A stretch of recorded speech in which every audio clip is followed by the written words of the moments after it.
Hi guys! Meron akong gustong i-share na 3 bagay na kung paano nga ba nag-work ang isang business. At kung gusto mong malaman, tapusin mo tong video na to at sasabihin ko kung ano nga ba yung mga tips kung paano mag-work ang isang negosyo.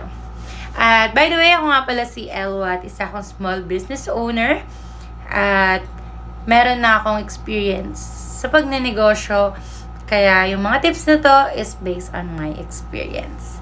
Simulan na natin. So, ang unang tip kung paano mag-work ang isang negosyo is dapat meron kang sistema. Yes. Ano ba yung sistema niya na sinasabi nila or na naririnig nyo na?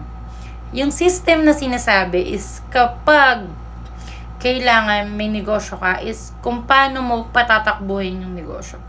Kagaya ng dapat kailangan meron kang sinusunod na sistema. Ayun nga yun eh. Yung sistema na tinatawag natin, hindi siya kailangan ikaw talaga mismo yung nakaimbento ng sistema na meron ka. Kasi nga ikaw yung may-ari ng negosyo. So, kailangan ikaw mismo yung gagawa ng isang system na makakapagpatakbo ng negosyo mo na kahit wala ka. Nagigets nyo ba? Syempre, nagigets nyo. Alam ko na mahirap intindihin agad kung paano gumawa ng sistema, pero pag nagnegosyo ka na or meron ka ng product at umiikot na to sa market, for sure, magkakaroon ka rin ng system at mapipigure out mo kung ano yung sistemang gumagana o hindi. Hindi mo maiintindihan yung sinasabi ko hanggat hindi ka nag-uumpisa.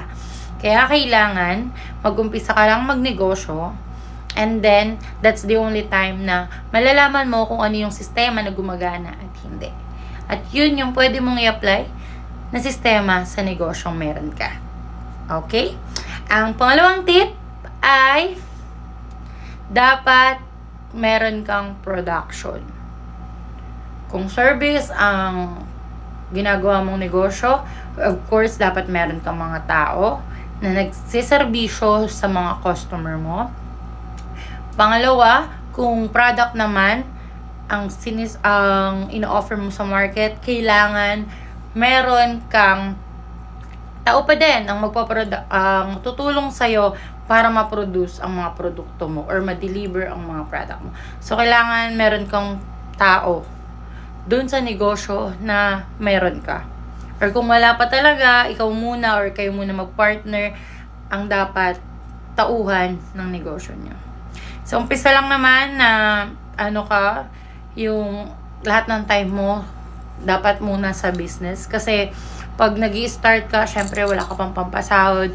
Pero once na sumabog na yung negosyo mo at kaya mo na rin magpasahod ng tao, then that's the time na magkakaroon ka na ng productivity. So, mas maraming tao, mas maraming gumagalaw sa business, mas mabilis yung kita, mas mabilis yung ikot ng pera.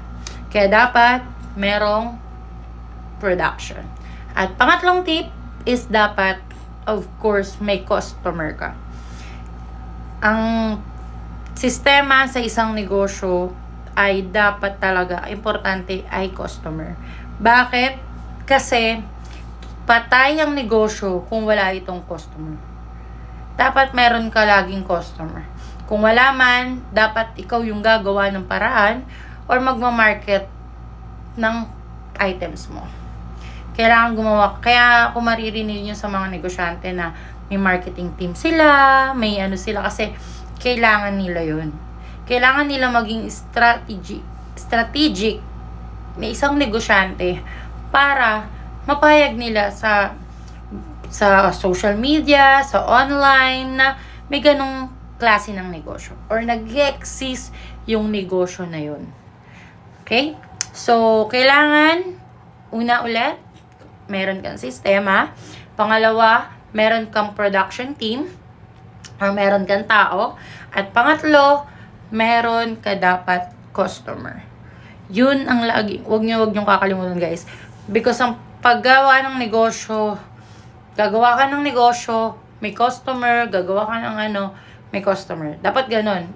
Ikot-ikot lang yun, pero sobrang ganda ng flow nun kapag ka nakagawa ka ng produkto, tinangkilik ng customer, gumawa ka ulit ng produkto, bumalik si customer, gumawa ka ng produkto, paulit-ulit binibili ni customer. Yun ang pinaka magandang negosyo.